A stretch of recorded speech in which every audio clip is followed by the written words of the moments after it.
The question states, find the the projectile is fired at a velocity 150 per meters per second. So in this case we have to find out the horizontal distance it travels, which is r, usually the range. If you take a look, this is r, this is r, and the time of flight, how much time it remains in the air, that's what we have to find. So total time of flight and the range. As you know, we already have done some questions, so I'm gonna take this equation for you guys, which is usually the equation for the range of a projectile. So this is a landing point is C, so in this case it is B, and this is landing point B, and this is the initial point, which is A. So I can change this from 0 to A. And here the angle is not given, but the slope is given.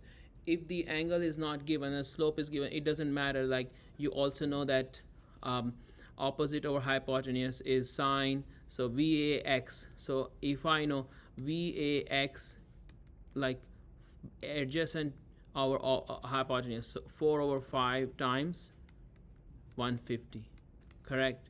So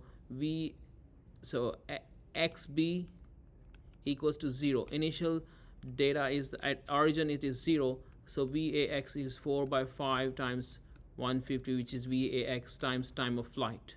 So let's do this we can leave it up until here. Let's do the other equation to find out the time of flight. As you can see from the previous equation, the distance formula is very useful to find out the time of flight.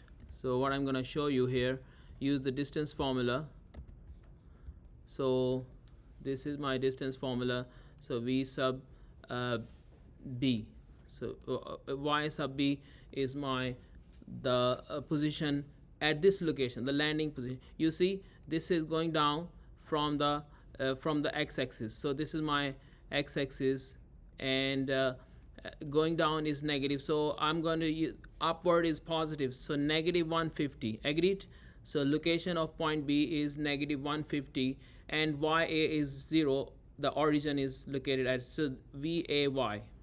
VAY is the upward velocity, so upward is positive, and opposite over hypotenuse, 3 over 5 times the initial speed.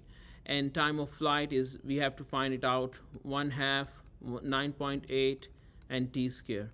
Now here we can do the quadratic formula. So if you do the quadratic formula, so you should get two answers.